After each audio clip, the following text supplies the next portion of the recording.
Hello दोस्तों, हमारे YouTube channel में आपका स्वागत है। आज हम मिडवाइफरी से रिलेटेड इम्पॉर्टेंट क्वेश्चंस पढ़ेंगे। इसमें आपका एक क्वेश्चन से कई क्वेश्चन तैयार होगा, तो वीडियो को लास्ट तक ज़रूर देखें। अब इसमें हम अपना पहला क्वेश्चन देख लेते हैं। कौन सा क्वेश्चन हमारा है? फर्टिलाइजेशन की क्रिया होती है। फर्टिलाइजेशन की क्रिया कहाँ होती है? फर्टिलाइजेशन यानी कि इसे हिंदी में निषेचन कहा जाता है। तो निषेचन की क्रिया कहाँ पर होती है? सबसे पहले जान लेते हैं कि फर्टिलाइजेशन यानी कि निषेचन होता क्या है। तो स्पर्म और ओवा के संयोजन को फर्टिलाइजेशन कहा जाता है। अगर जैसे ये स्पर्म है और ये ओवा, अगर इन दोनों का संयोजन होता है तो इस क्रिया को फर्टिलाइजेशन कहा जाता है। और यह क्रिया कहाँ पर होती है? फर्टिलाइजेशन की क्रिया कहाँ पर होती है? सबसे पहले फर्टिलाइजेशन की क्रिया फैलोपियन ट्यूब में होती है। याद रखिएगा, फर्टिलाइजेशन की क्रिया फैलोपियन ट्यूब में होती है। अब फैलोपियन ट्यूब में 4 पार्ट होते हैं। फैलोपियन ट्यूब में 4 पार्ट होते हैं। अब जान लेते हैं कि फर्टिलाइजेशन की क्रिया होती कहाँ है। तो वो फैलोपियन ट्यूब के एम्पुला पार्ट में होती है। याद रखिएगा, ये मोस्ट इंपॉर्टेंट क्वेश्चन है। जितना भी क्वेश्चन आज हम लेकर आए हैं सारे मोस्ट इंपॉर्टेंट क्वेश्चन है जो एग्जाम में अक्सर पूछा जाता है। तो फैलोपियन ट्यूब के किस पार्ट में फर्टिलाइजेशन की क्रिया होती है? तो वो हो जाएगा एम्प्यूला। फैलोपियन ट्यूब का एम्प्यूला भाग जो होता है वो सबसे चौड़ा भाग होता है। और फर्टिलाइजेशन यानी कि निषेचन की क्रिया भी यहीं पे होती है। तो याद रखिएगा कि फर्टिलाइजेशन की क्रिया कहाँ होती है? तो एम्प्यूला में होती है। फैलोपियन ट्यूब के एम्प्यूला वाले पार्ट में होती है। नेक्स्ट क्वेश्चन हमारा है पार्ट्स ऑफ फैलोपियन ट्यूब, यानी कि फैलोपियन ट्यूब यानी कि अंडवाहिनियों के भाग कितने होते हैं? अंडवाहिनियाँ कितने भाग में विभाजित होती हैं या कितने पार्ट होते हैं फैलोपियन ट्यूब के? तो ऑप्शन है 3, 5, 7, 4। तो इसमें सही आंसर हो जाएगा आपका 4। जो फैलोपियन ट्यूब होता है वो उसमें 4 पार्ट्स होते हैं। अब जान लेते हैं कि 4 पार्ट्स होते कौन कौन से हैं, कौन वो 4 पार्ट्स होते हैं। तो जैसे कि ये हो गया फैलोपियन ट्यूब। फिगर सुंदर नहीं है, फिर भी आप समझ लीजिए। ये है फैलोपियन ट्यूब, ठीक। और इसमें अगर पार्ट की बात करें तो ये जो आगे वाला पार्ट होता है जो ऐसे खुला होता है इस टाइप में, ये वाला पार्ट जो होता है वो इंटरमूलर या इंटरस्टिशियल होता है। इसका इंटरमूलर कह सकते हैं। और इसके जस्ट आगे वाला जो पतला सकरा भाग होता है ये थोड़ा पतला होता है और इस पार्ट को इस्थमस कहा जाता है। ये हो गया इंटरमूलर, ये वाला पार्ट जो हो गया इंटरमूलर हो गया, ये हो गया इस्थमस। और ये थोड़ा चौड़ा पार्ट जो होता है वो हो जाएगा एम्पुला। और यहीं पे निषेचन की क्रिया होती है, यानी कि फर्टिलाइजेशन की क्रिया जो होती है एम्पुला वाले पार्ट में होती है, ठीक यहीं पे होती है। और जस्ट उसके आगे वाला पार्ट जो होता है इनफंडिबुलम, इस वाले पार्ट को इनफंडिबुलम कहा जाता है। ये वाला जो आगे ये पूरा जो पार्ट है ये हो जाएगा इनफंडिबुलम। और इनफंडिबुलम में ये जो उंगली नुमा संरचना पाई जाती है, ये जो उंगली नुमा संरचना, इसको बोलते हैं फिम्ब्राई। क्या बोलते हैं? फिम्ब्राई। याद रखिए, ये मोस्ट इंपॉर्टेंट क्वेश्चन है। इससे कई क्वेश्चन आपके तैयार हो रहे हैं कि फैलोपियन ट्यूब के किस पार्ट में फिम्ब्राई पाए जाते हैं। तो इनफंडिबुलम पार्ट में फिम्ब्राई पाए जाते हैं। और फिम्ब्राई किसे कहते हैं? तो उंगली नुमा पार्ट को, जो उंगली नुमा जैसी स्ट्रक्चर है उससे ही फिम्ब्राई कहा जाता है। तो आपको श्योर हो गए होंगे कि कौन सा पार्ट इसमें इंटरमूलर है, कौन सा पार्ट इस्थमस है, कौन सा पार्ट एम्पुला है और कौन सा पार्ट इनफंडिबुलम है। तो अब इसका कार्य क्या है? इनफंडिबुलम क्या करता है? क्यों उंगली जैसा संरचना है? किस कारण से ऐसा उंगली जैसा संरचना बनाया गया है? तो ये जो होता है, ये जैसे कि होता है, मैं यहाँ पे फिगर बना देती हूँ। ये जैसे हो गया, यहाँ पे उंगली नुमा संरचना दोनों साइड, ये हो गया, हाँ, ये यूट्रस हो गया पूरा। और यहीं पे जस्ट होता है ओवरीज, जस्ट होता है ओवरीज। और ये जो उंगली नुमा संरचना होती है, ये जो उंगली नुमा संरचना, इसका कार्य होता है कि ये जो ओवरी है, जब ओवरी से ओवा रिलीज होता है, ओवरी से जब ओवा रिलीज होता है तो ये उंगली जैसी संरचना जो होती है ये उस रिलीज हुए ओवा को खींचने का कार्य करती है। जैसे उंगली किसी वस्तु को लेने का कार्य करती है, ठीक वैसे ही फिम्ब्राई भी जो उंगली नुमा संरचना है वो ओवा को खींचती है, खींच कर अंदर की साइड ले जाती है, फैलोपियन ट्यूब में ले जाती है। तो यहाँ पे आप समझिए कि क्यों उंगली जैसी संरचना है, इसीलिए है ताकि वो पकड़ सके, रिलीज हुए ओवा को पकड़ सके ओवरी से। तो ये देखिए, ये आपका ओवरी हुआ, ये फैलोपियन ट्यूब हुआ, और इससे आपको पता चल गया। और ये पार्ट मैंने अभी बताया है कि ये पार्ट है इंटरमूलर, और ये इंटरमूलर, ये इस्थमस है, ये एम्पुला है, और ये पूरा इनफंडिबुलम है। और इनफंडिबुलम में क्या है, फिम्ब्राई है। तो इससे आपके कई क्वेश्चन तैयार हो रहे होंगे। कोई भी क्वेश्चन, कैसे भी क्वेश्चन पूछ सकता है कि फैलोपियन ट्यूब के कितने पार्ट होते हैं, फिम्ब्राई क्या है, उंगलीनुमा संरचना क्या है, और सबसे फैलोपियन ट्यूब का सबसे सकरा भाग कौन सा है। तो सबसे सकरा भाग आप सभी को पता चल गया होगा कि इस्थमस जो होता है सबसे सकरा भाग होता है, सबसे पतला, वहाँ पे मतलब स्पेस कम होता है। और सबसे चौड़ा भाग एम्पुला, जहाँ पे फर्टिलाइजेशन की क्रिया होती है। और इनफंडिबुलम वो होता है जहाँ पे फिम्ब्राई पाया जाता है। अब फिम्ब्राई का कार्य क्या है, फिम्ब्राई का कार्य रिलीज हुए ओवा को अंदर की तरफ ले जाना या धकेलना, एक तरीके से कह सकते हैं कि धकेल कर अंदर ले जाना। इस तरह से आप समझ सकते हैं। और ये जो खुला हुआ पार्ट है, ये अंदर यूट्राइन कैविटी में जो पार्ट खुल रहा है उसको क्या करें, इंटरमूलर। तो दोस्तों, ये आपको वीडियो अच्छा लग रहा होगा, वीडियो पर कमेंट जरूर करें, लाइक करें और शेयर जरूर करें। नेक्स्ट क्वेश्चन है लेयर्स ऑफ यूट्रस, यानी कि यूट्रस के कितने परत होते हैं, लेयर्स कितने होते हैं। तो ऑप्शन है 1 2 3 4।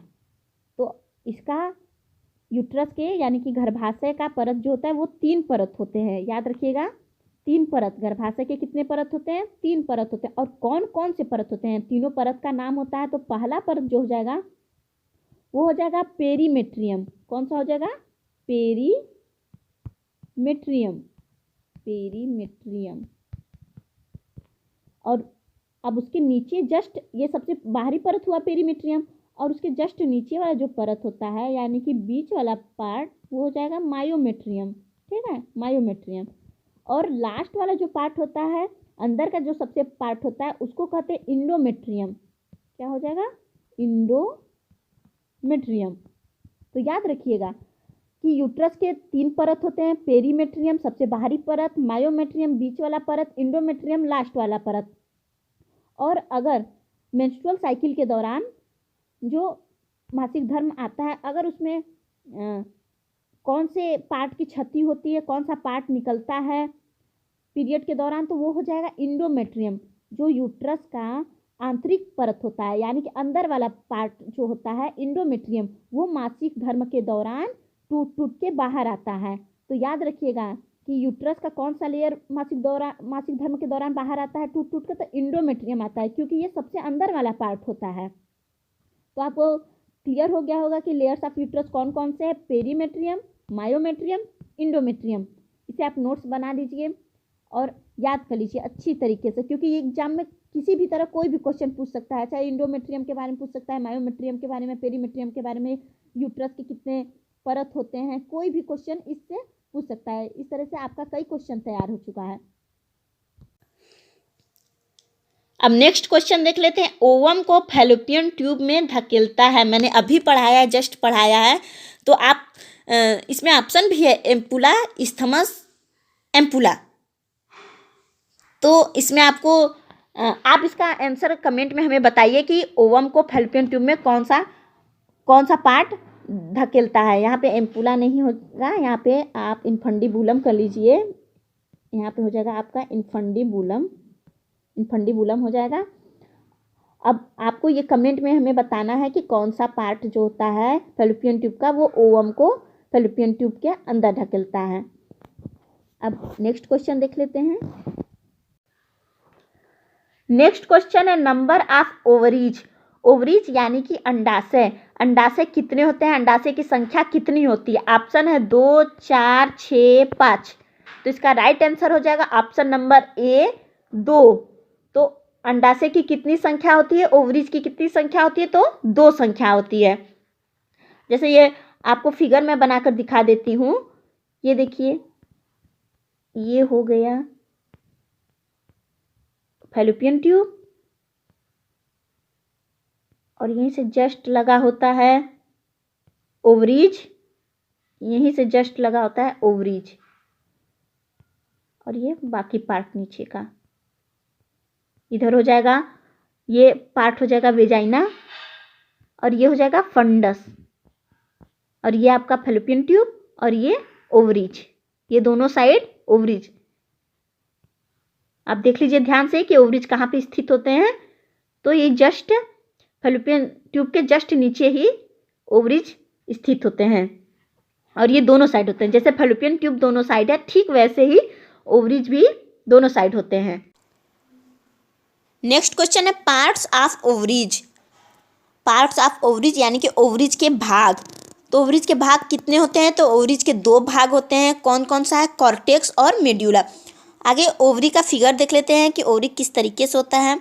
तो ये इस बादाम के आकार की तरह कुछ ओवरीज होता है, इस टाइप में ओवरीज होता है। और ये जो कॉर्टेक्स और मेड्यूला है, इसको हम कैसे जानेंगे कि कौन सा पार्ट कॉर्टेक्स है और कौन सा पार्ट मेड्यूला है? तो ये जो बीच वाला पार्ट होगा, ये जो बीच वाला पार्ट है वो हो जाएगा मेड्यूला, और ये जो बाहर का जो है साइड साइड के जो पार्ट्स हैं वो हो जाएगा कॉर्टेक्स। तो इससे याद रखिए, एम से मिड यानी कि मिड मतलब बीच में, और एम से ही है मेड्यूला। तो मिड और मेड्यूला का याद रखिए कि मेड्यूला कहाँ है? बीच में है। कॉर्टेक्स कहाँ है? बाहर में है। मतलब यहाँ पे देखिए इसके किनारे वाला साइड जो है वो कॉर्टेक्स है। तो याद रखिएगा कि ओवरीज के 2 भाग होते हैं, कॉर्टेक्स है और मेड्यूला है। और कौन सा भाग अंदर की तरफ होता है? तो मेड्यूला अंदर वाला बीच वाला पार्ट है, और बाहर के साइड वाला पार्ट कॉर्टेक्स है। तो इससे क्वेश्चन एग्जाम में पूछा जा सकता है कि ओवरीज में मेड्यूला पार्ट कहाँ पर होता है, बीच में कि किनारे पर? तो आप तुरंत बता देंगे एम से मिड, एम से मेड्यूला। तो बीच में मेड्यूला होता है और साइड साइड्स में कॉर्टेक्स होता है। नेक्स्ट क्वेश्चन देख लेते हैं, पुरुष नसबंदी को क्या कहते हैं? पुरुष नसबंदी को क्या कहते हैं? तो ट्यूबेक्टमी कहा जाता है कि वेसेक्टमी कहा जाता है? अब यहाँ पे हो जाएगा कि ट्यूबेक्टमी की वेसेक्टमी। तो आपको पता है कि महिला नसबंदी को ट्यूबेक्टमी कहा जाता है, तो बच्चा वेसेक्टमी।